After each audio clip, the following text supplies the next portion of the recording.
السلام علیکم دوستو، بجٹ باس میں خوش آمدید۔ یہ وہ چینل ہے جہاں ہم پیسے اور کاروبار کے نفسیات کو آسان زبان میں سمجھتے ہیں تاکہ آپ اپنی مالی زندگی کو بہتر بنا سکیں۔ اگر آپ چاہتے ہیں کہ آپ کا پیسہ آپ کے لیے کام کرے نہ کہ آپ صرف پیسے کے لیے کام کریں تو ابھی اس چینل کو سبسکرائب کریں۔ آج ہم بات کریں گے ایک ایسی کتاب کی جو آپ کی سوچ بدل دے گی، بروک ملینیل۔ جی ہاں، اور آج کے اس ڈیپ ڈائیو کا جو بنیادی مقصد ہے نا، وہ ان ساری معلومات کا نچوڑ نکالنا ہے۔ یہ سمجھنا ہے کہ مالیاتی آزادی کا تعلق صرف ریاضی کے فارمولوں سے نہیں ہے، بلکہ ہماری ذہنیت سے ہے۔ بالکل۔ تو کیا آپ کو لگتا ہے کہ پیسہ مشکل ہے یا آپ پیسے کے بارے میں سوچ کر ہی پریشان ہو جاتے ہیں؟ سچ یہ ہے کہ مسئلہ پیسہ نہیں بلکہ آپ کی سوچ ہے۔ ایسا ہی ہے، اور جب تک ہم پیسے کے ساتھ اپنے اس جذباتی تعلق کو نہیں سمجھیں گے نا، تب تک کوئی بھی بجٹ یا ایکسل شیٹ کام نہیں کرے گی۔ ہم سیدھا حساب کتاب ٹھیک کرنے بیٹھ جاتے ہیں، جبکہ اصل خرابی ہمارے رویے میں ہوتی ہے۔ صحیح۔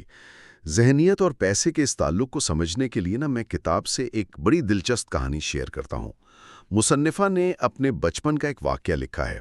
1996 کی بات ہے۔ اچھا۔ مصنفہ یعنی ایرن لوری اس وقت صرف 7 سال کی تھی۔ ان کی والدہ گھر کے پرانے سامان کی ایک یارڈ سیل لگا رہی تھی، تو اس 7 سالہ بچی کے ذہن میں ایک بزنس آئیڈیا آیا۔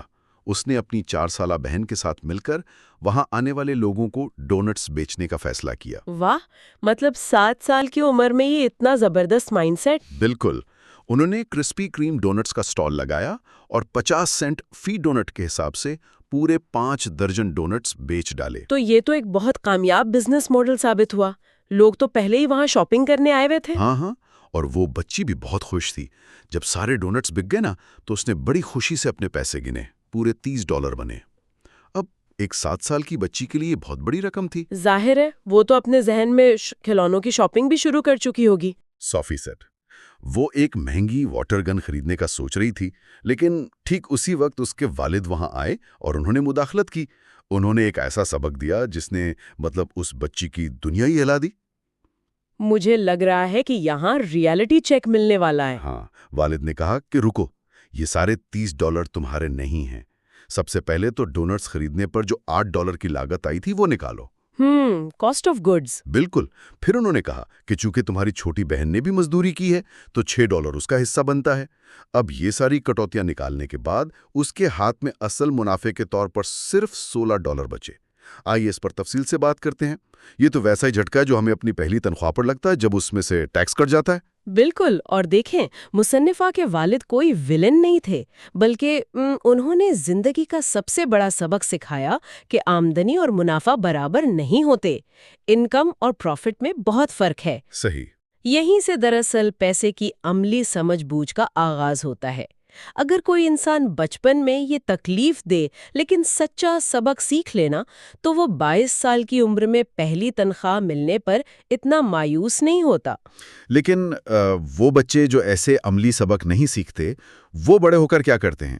وہ پیسے کو اپنا دشمن سمجھنے لگتے ہیں۔ کتاب میں ایک بڑی زبردست مثال ہے لزی کی۔ ہاں، لزی کی کہانی بہت سے لوگوں کی حقیقت بیان کرتی ہے۔ وہ 23 سال کی ایک لڑکی ہے جس پر کوئی تعلیمی قرض نہیں ہے۔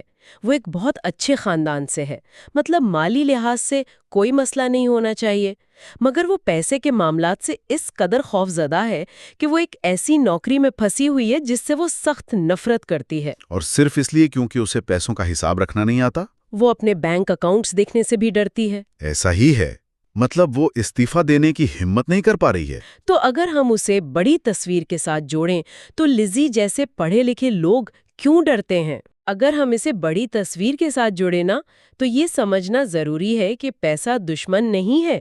پیسہ صرف ایک ٹول ہے، ایک اوزار ہے۔ یہ آپ کو زندگی میں انتخاب کرنے کی آزادی دیتا ہے۔ بالکل۔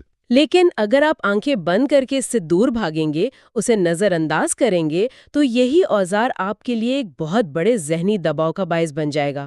مصنفہ کہتی ہیں کہ پیسے کو ایک عارضی ٹنڈر ڈیٹ کی طرح نہیں سمجھنا چاہیے کہ بس آج ملے اور کل بھول گئے۔ واہ، یہ تشبیہ تو کمال ہے۔ ہاں، بلکہ اسے ایک زندگی بھر کے ساتھی یعنی میرج مٹیریل کی طرح سمجھنا چاہیے، جسے آپ کو وقت دینا پڑتا ہے، سمجھنا پڑتا ہے۔ لیکن سوال یہ ہے کہ لیزی جیسے لوگ اس حد تک خوفزدہ کیوں ہوتے ہیں؟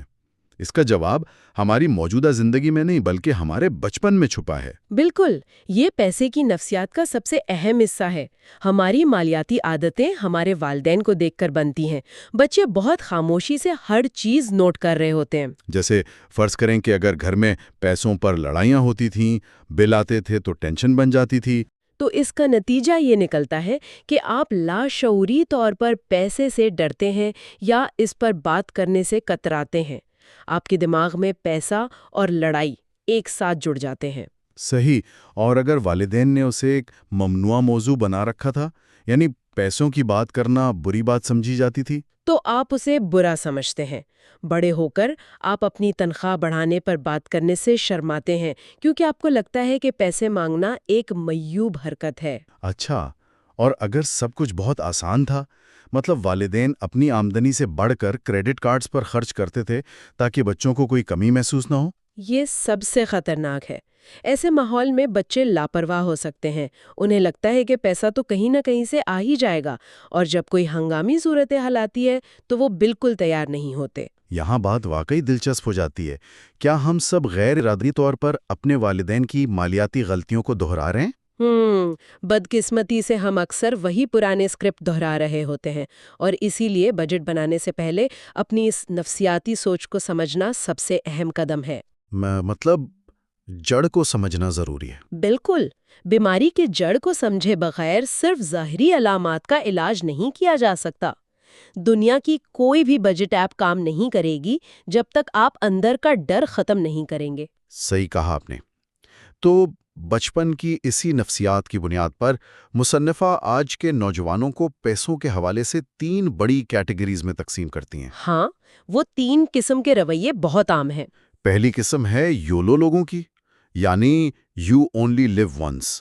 یہ وہ لوگ ہیں جو بے تحاشا خرچ کرتے ہیں، لمحات میں جیتے ہیں اور مستقبل کی بالکل فکر نہیں کرتے۔ بالکل، جن کا ہیش ٹیگ عموماً بروک ملینیل ہوتا ہے۔ ان کا انسٹاگرام تو بڑا شاندار ہوتا ہے لیکن بینک اکاؤنٹ خالی ہوتا ہے۔ ہاں، دوسری قسم ہے گارڈڈ آپٹمسٹک، یعنی حد سے زیادہ پر امید لوگ۔ یہ وہ ہیں جو فرض کر لیتے ہیں کہ 35 سال کی عمر تک وہ جادوئی طور پر بہت زیادہ کمانے لگیں گے۔ تو وہ بچت کو مستقبل پر چھوڑ دیتے ہیں کہ ہمارا مستقبل کا امیر ورژن خود ہی سب سنبھال لے گا۔ ایسا ہی ہے۔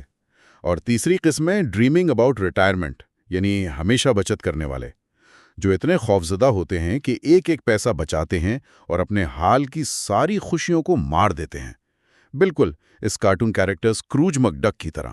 ہاں، جو پیسوں کے ڈھیر پر بیٹھتا ہے لیکن خرچ کرنے سے ڈرتا ہے۔ میں ان تینوں کو ڈرائیونگ کے 3 مختلف انداز سے تشبیہ دیتا ہوں۔ ایک وہ ہے جو آنکھیں بند کر کے گاڑی دوڑاتا ہے اور پرواہ نہیں کرتا کہ آگے دیوار ہے۔ یہ یولو والے ہو گئے۔ بالکل۔ دوسرا وہ جو سوچتا ہے کہ سڑک ہمیشہ سیدھی رہے گی، کبھی کوئی حادثہ نہیں ہوگا۔ اور تیسرا وہ جو خوف کے مارے بریک سے پیر ہی نہیں ہٹاتا۔ واہ، یہ ایک اہم سوال پیدا کرتا ہے۔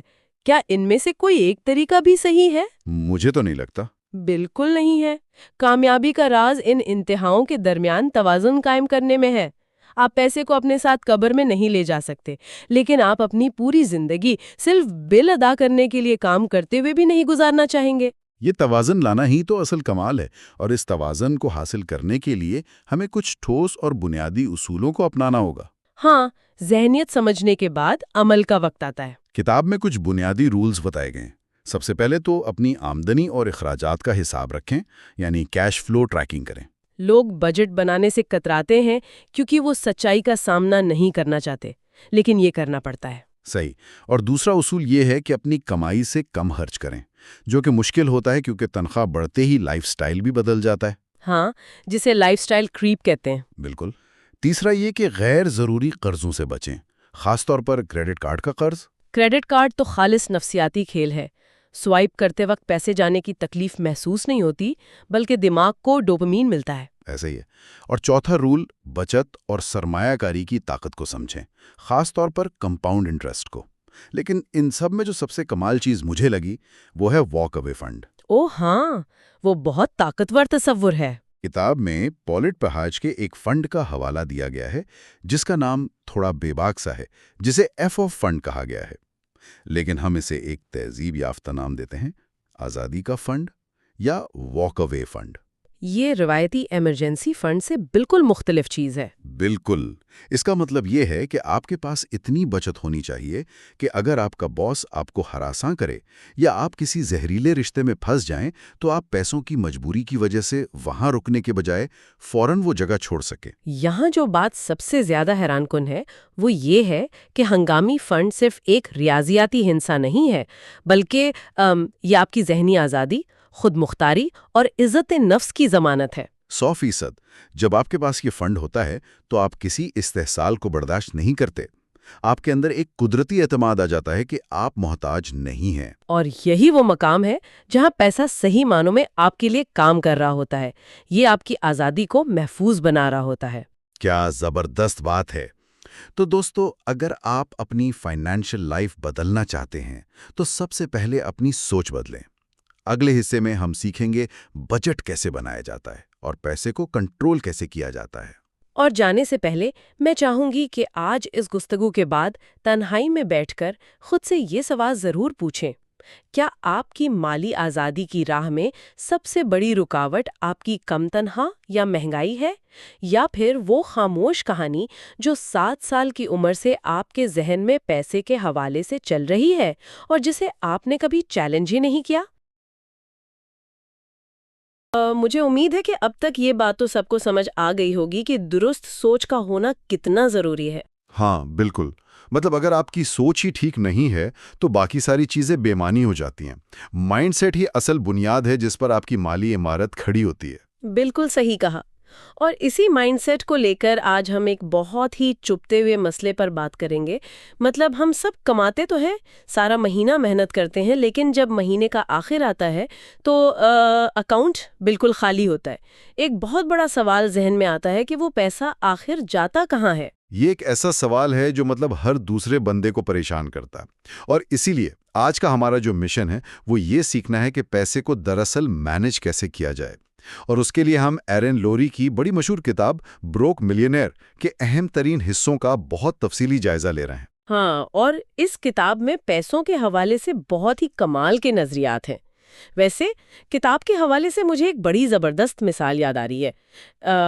کیا ہم اپنی آمدنی کو، مطلب جو تنخواہ ہمیں ملتی ہے، اسے ایک عارضی ٹنڈر ڈیٹ کی طرح دیکھتے ہیں؟ Tinder date? یہ بڑی دلچسپ تشبیہ ہے، یعنی بس وقتی مزہ؟ ہاں بالکل، مطلب تنخواہ آئی، ہم نے چند دن خوب عیش کیا، غیر ضروری چیزوں پر پیسے اڑائے، اور پھر مہینے کے بیچ میں ہی اگلی تنخواہ کا انتظار شروع کر دیا۔ یہ تو بالکل ایک عارضی رشتے کی طرح ہوا نا؟ یا پھر کیا ہم اس پیسے کو شادی کے قابل سمجھ کر اس کے ساتھ ایک طویل مدتی اور پائیدار رشتہ بنانا چاہتے ہیں؟ آج ہماری ساری بات چیت اسی کے گرد گھومے گی کہ پیسے کے ساتھ ہمارا رشتہ کیسا ہونا چاہیے۔ زبردست! یہ ٹائم پاس اور طویل مدتی رشتے والی بات بہت گہری ہے۔ اصل میں جب ہم پیسے کو ایک عارضی چیز سمجھتے ہیں تو ہم صرف آج کے بارے میں سوچتے ہیں، مستقبل کی کوئی پلاننگ نہیں ہوتی۔ لیکن جب ہم پیسے کے ساتھ ایک سنجیدہ رشتہ بناتے ہیں تو ہم اس کی قدر کرتے ہیں، اور بدلے میں وہی پیسہ ہمیں معاشی تحفظ دیتا ہے۔ بالکل، اور اس طویل مدتی رشتے کو بنانے کے لیے جو سب سے پہلی اور بنیادی چیز ہے وہ یہ جاننا ہے کہ پیسہ جا کہاں رہا ہے، اور یہیں سے بجٹ کا آغاز ہوتا ہے۔ جی، بجٹ سازی، جس کے نام سے ہی اکثر لوگ بھاگتے ہیں۔ اوہو، بجٹ کا لفظ سنتے ہی لوگوں کو لگتا ہے جیسے انہیں کسی قید خانے میں ڈال دیا گیا ہو۔ مطلب ایسا محسوس ہوتا ہے جیسے یہ کوئی سزا ہو اور ہم اپنی مرضی سے 1 روپیہ بھی خرچ نہیں کر سکتے۔ ہاں، لیکن کتاب اس تصور کو بالکل غلط قرار دیتی ہے۔ مصنفہ بتاتی ہیں کہ بجٹ کوئی سزا نہیں ہے، بلکہ یہ مالیاتی آزادی تک پہنچنے کا ایک روڈ میپ ہے، ایک نقشہ ہے۔ اس کا ایک بہت ہی سمپل سا فارمولا ہے۔ وہ فارمولا کیا ہے؟ فارمولا یہ ہے کہ آپ کی آمدنی مائنس آپ کے اخراجات برابر ہے آپ کا اختیار، یعنی income minus expenses equals to control. اگر آپ کے اخراجات آمدنی سے کم ہیں تو زندگی کا سارا کنٹرول آپ کے اپنے ہاتھ میں ہے۔ سننے میں تو بہت اچھا لگتا ہے، لیکن عملی طور پر یہ کنٹرول حاصل کیسے کیا جائے؟ اس کے لیے کتاب میں کچھ بڑے دلچسپ طریقے بتائے گئے ہیں۔ جیسے ایک طریقہ ہے جسے کیش ڈائٹ کہتے ہیں۔ Cash diet? یہ وزن کم کرنے والی ڈائٹ کی طرح کی کوئی چیز ہے؟ کچھ ویسا ہی سمجھ لیں۔ اس میں ہوتا یہ ہے کہ خاص عرصے کے لیے، مثلاً 2 ہفتوں کے لیے، آپ اپنے سارے پلاسٹک منی یعنی ڈیبٹ اور کریڈٹ کارڈز کو بالکل بند کر دیتے ہیں۔ ہر خریداری کے لیے صرف اور صرف نقدی رقم استعمال کی جاتی ہے۔ اچھا، یعنی ہر چیز کے لیے کیش دینا پڑتا ہے۔ اس سے کیا ہوتا ہے؟ اس کے پیچھے ایک بہت گہری نفسیاتی سائنس ہے۔ جب ہم اپنے ہاتھ سے گن کر نوٹ کسی کو دیتے ہیں نا، تو ہمارے دماغ کے اس حصے میں ہلچل ہوتی ہے جو تکلیف محسوس کرتا ہے۔ اسے مالیاتی زبان میں فرکشن آف پیمنٹ یا ادائیگی کی تکلیف کہتے ہیں۔ اچھا، یعنی یہ جو فرکشن ہے یہ ہمیں روکتی ہے، کیونکہ جب ہم جیب سے ہزاروں روپے نکالتے ہیں تو واقعی دل کو ایک دھچکا سا لگتا ہے کہ یار، محنت کی کمائی جا رہی ہے۔ بالکل۔ اور جب ہم کارڈ سوائپ کرتے ہیں یا QR کوڈ سکین کرتے ہیں تو وہ تکلیف غائب ہو جاتی ہے۔ ہمیں لگتا ہی نہیں کہ ہم نے کچھ کھویا ہے۔ اسی لیے کارڈ پر فضول خرچی بہت آسانی سے ہو جاتی ہے۔ کیش ڈائٹ اسی کھوئے ہوئے احساس کو واپس لاتی ہے۔ یہ تو بہت زبردست مشق ہے۔ کتاب میں بجٹ کا کوئی اور طریقہ بھی ہے؟ کیونکہ سب لوگ تو کیش استعمال نہیں کر سکتے۔ ہاں، ایک اور بہت زبردست طریقہ ہے جسے زیرو سم بجٹ کہتے ہیں۔ اس کا مطلب ہے کہ مہینے کے شروع میں ہی ہر 1 روپے کو ایک باقاعدہ نوکری دے دی جائے۔ نوکری؟ مطلب پیسوں کو کام پر لگا دیا جائے؟ جی بالکل۔ مطلب کچھ پیسہ گھر کے کرائے کی نوکری کرے گا، کچھ راشن اور بلوں کی نوکری کرے گا، اور کچھ بچت کی نوکری کرے گا۔ مقصد یہ ہے کہ اکاؤنٹ میں کوئی بھی روپیہ بے روزگار نہ پڑا رہے، کیونکہ اگر پیسہ بغیر مقصد کے پڑا رہے گا تو وہ کسی نہ کسی فضول چیز پر اڑ ہی جائے گا۔ صحیح۔ اور کتاب میں ایک تصور یہ بھی ہے کہ ہر پائی کا حساب رکھا جائے، ٹریکنگ ایوری پینی۔ لیکن یہاں مجھے ایک مسئلہ نظر آتا ہے۔ کیا مسئلہ؟ مطلب روزمرہ زندگی میں ہر ایک پائی کا حساب رکھنا کتنا تھکا دینے والا کام ہے۔ یہ تو بالکل ایسا ہے جیسے کوئی ڈائٹنگ کر رہا ہو اور ہر نوالے کی کیلوریز گن رہا ہو۔ انسان تو کچھ ہی دنوں میں چڑچڑا ہو جائے گا اور ہمت ہار دے گا۔ آپ کا اعتراض بالکل بجا ہے، اور اسی الجھن کی وجہ سے لوگ بجٹ بنانا بیچ میں ہی چھوڑ دیتے ہیں۔ لیکن اصل بات یہ ہے کہ یہ ہر پائی کا حساب رکھنا کوئی ہمیشہ کی سزا نہیں ہے۔ اچھا، تو پھر یہ کتنے عرصے کے لیے ہوتا ہے؟ یہ صرف چند ہفتوں کی ایک مشق ہے۔ اس کا مقصد زندگی بھر ایکسل شیٹ لے کر گھومنا نہیں ہے، بلکہ صرف ان خفیہ سوراخوں کو تلاش کرنا ہے جہاں سے پیسہ خاموشی سے ضائع ہو رہا ہے۔ ان سوراخوں کو بجٹ لیکس کہتے ہیں۔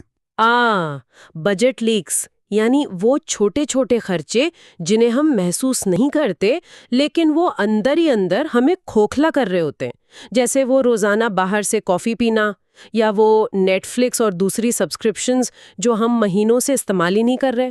بالکل وہی۔ جب انسان ایک بار وہ سوراخ ڈھونڈ لیتا ہے اور انہیں بند کر دیتا ہے تو پھر وہ ایک نارمل اور پرسکون بجٹ کی طرف جا سکتا ہے۔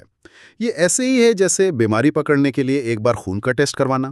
ہاں، یہ بات سمجھ میں آتی ہے، لیکن جن بجٹ لیکس کی ہم بات کر رہے ہیں ان میں سب سے بڑا سوراخ عام طور پر کیا ہوتا ہے؟ ابھی ہم نے وہ فرکشن آف پیمنٹ کی بات کی تھی نا، تو کون سی چیز ہے جو ہمیں اندھا دھن خرچ کرنے کی آزادی دے دیتی ہے؟ میرے خیال میں وہ پلاسٹک منی ہے، یعنی ہمارے کریڈٹ کارڈز۔ 100% درست۔ کریڈٹ کارڈز بجٹ کے سب سے بڑے دشمن ثابت ہو سکتے ہیں۔ لوگ اکثر انہیں کوئی جادوئی چھڑی سمجھتے ہیں، حالانکہ کریڈٹ کارڈ تو دراصل ایک بجلی سے چلنے والی آری کی طرح ہے، ایک پاور ٹول ہے۔ اگر چلانا آتا ہو تو آپ بہترین فرنیچر بنا سکتے ہیں، ریوارڈز کما سکتے ہیں، لیکن ذرا سی لاپرواہی کی تو بندہ اپنی ہی انگلیاں کاٹ بیٹھتا ہے۔ کیا کمال کی تشبیہ دی ہے آپ نے۔ کریڈٹ کارڈ بذات خود برا نہیں ہے، مسئلہ اس کا غلط استعمال ہے، اور بینکس اور کمپنیاں چاہتی ہی یہی ہیں کہ ہم اس کا غلط استعمال کریں۔ وہ ایک بہت خطرناک جال بچھاتی ہیں جسے منیمم پیمنٹ ٹریپ یعنی کم از کم ادائیگی کا جال کہتے ہیں۔ یہ جال کیسے کام کرتا ہے؟ یہ بڑا اہم ہے، ذرا اس کو تفصیل سے بتائیں۔ دیکھیں، فرض کریں کسی نے کارڈ سے 1 لاکھ روپے کی شاپنگ کی۔ جب بل آتا ہے تو اس پر 1 لاکھ تو لکھا ہوتا ہے، لیکن بالکل نیچے ایک چھوٹی سی رقم لکھی ہوتی ہے، مثلاً 5,000 روپے۔ کیا آپ کم از کم اتنی ادائیگی کر دیں؟ ہاں، اور لوگ خوش ہو جاتے